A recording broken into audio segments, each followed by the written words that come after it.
बांग्लादेश से सामने आ रही है, जहां पर अल्पसंख्यकों पर अत्याचार जारी। बांग्लादेश में अल्पसंख्यकों पर अत्याचार जारी। यूनिस सरकार में नहीं थम रही हिंदू विरोधी घटनाएं। हिंदुओं की सुरक्षा को लेकर तमाम सवाल खड़े हो रहे हैं। मांगे पूरी ना होने तक आप प्रदर्शन देख सकते हैं। बांग्लादेश में अल्पसंख्यकों पर हिंदुओं की सुरक्षा के लिए कानून बनाने की मांग की जा रही है। मांगे पूरी ना होने तक प्रदर्शन जारी रखने का ऐलान किया गया है।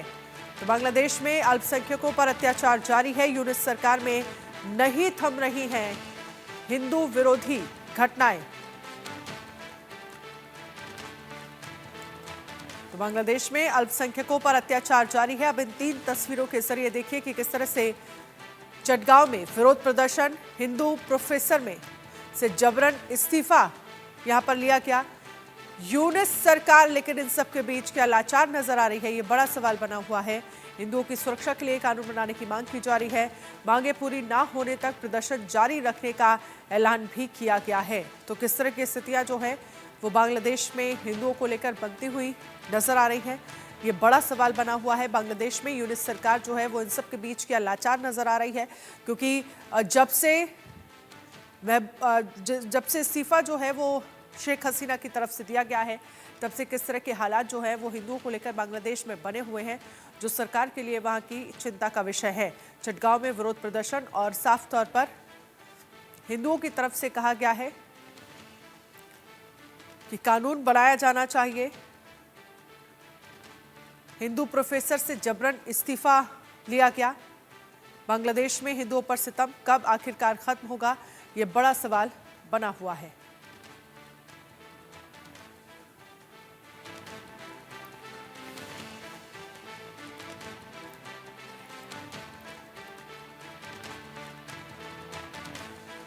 तो किस तरह से अत्याचार के खिलाफ अब आवाज उठाई जा रही है। बांग्लादेश में सड़कों पर उतरे हिंदू। यूनिस सरकार से 8 मांगे जो है वो की जा रही हैं। कौन कौन सी वो मांगे हैं वो भी आपको बता देते हैं कि किस तरह से सड़कों पर हिंदू उतरे हैं, प्रदर्शन किया जा रहा है। बांग्लादेश में सड़कों पर उतरे हिंदू समुदाय के लोग और कैसे अत्याचार के खिलाफ अब आवाज उठाई जा रही है। यूनिस सरकार से 8 मांगे की है। कौन कौन सी वो 8 मांगे हैं आपको बता देते हैं। सुरक्षा के लिए कानून बनाने की मांग की है। दरअसल हिंदुओं ने अपनी सुरक्षा के लिए कानून बनाने की मांग की है। हिंसा के मामलों में तुरंत कार्रवाई करने की बात कही है। पीड़ितों को मुआवजा, पुनर्वास, सरकार में अल्पसंख्यक मंत्रालय होना चाहिए। हिंदू ट्रस्ट और बोर्ड का एक तरह से अपग्रेडेशन होना चाहिए। शैक्षणिक संस्थानों में पूजा स्थल बनने चाहिए।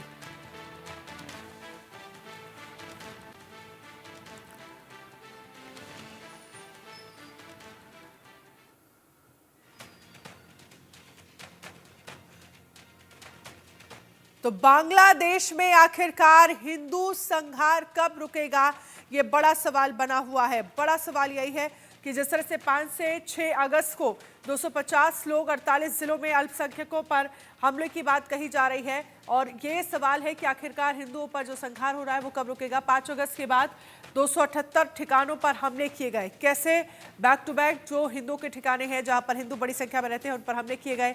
हिंदुओं के घर, दुकान, मंदिरों में तोड़फोड़ की गई, और इसके साथ ही 5 से 6 अगस्त को 250 लोग मारे गए। आप देखिए 5 से 6 अगस्त को 250 लोग अगर मारे जाते हैं तो वाकई वहाँ की सरकार पर सवाल है, वहाँ के प्रशासन पर सवाल है। 48 जिलों में अल्पसंख्यकों पर हमले, 5 अगस्त के बाद 278 ठिकानों पर हमला जो है वो किया गया है। ऐसे में सवाल यही है कि आखिरकार हिंदुओं पर जो संहार हो रहा है वो कैसे बंद होगा। इस पर हमारे साथ चर्चा करने के लिए खास मेहमान जुड़ गए हैं। संजीव श्रीवास्तव हमारे साथ जुड़ गए हैं, विदेश मामलों के जानकार हैं। कर्नल रिटायर्ड संजीव सिरोही विदेश मामलों के जानकार हैं। सबसे पहले संजीव जी, आपसे शुरुआत करना चाहेंगे और समझना चाहेंगे कि जिस तरह के हालात बांग्लादेश में हिंदुओं को लेकर बनते हुए दिख रहे हैं, आप इसे कैसे देखते हैं और इस तरह की घटनाएं कैसे रुकेंगी? क्योंकि अब तो लगातार साफ हिंदू समुदाय की तरफ से कर दिया गया है कि प्रोटेस्ट जारी रहेगा जब तक हमारे खिलाफ जिन लोगों ने कार्रवाई की है, हमारे खिलाफ जिस तरह का संघार हो रहा है, हम पर जो अटैक हो रहे हैं, उन पर कार्रवाई नहीं हो जाती।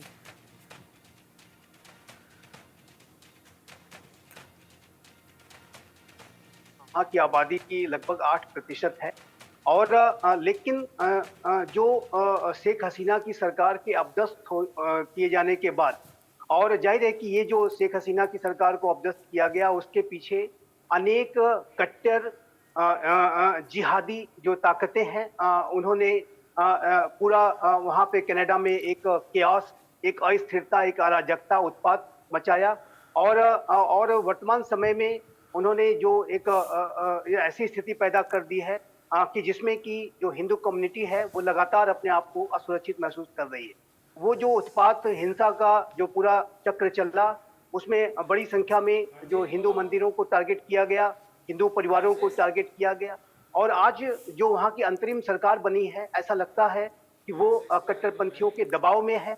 इसी वजह से ऐसी भी रिपोर्ट्स आ रही हैं कि जो अनेक हिंदू कम्युनिटी के लोग सरकारी पदों पर बैठे हुए हैं, उनको डेथ थ्रेट्स मिल रही हैं कि वो अपनी नौकरियों से इस्तीफा दे दें। यूनिवर्सिटी के प्रोफेसर्स हों या सरकारी क्षेत्र में काम करने वाले अनेक जो हिंदू कम्युनिटी के जो लोग हैं, उनको जाहिर है कि अनेक तरीके की धमकियों के माध्यम से उन्हें अपनी नौकरियों को छोड़ने पर बाध्य करने की भी खबरें आ रही हैं, जो कि एक बेहद चिंताजनक स्थिति पैदा करती है। यदि बांग्लादेश में इसी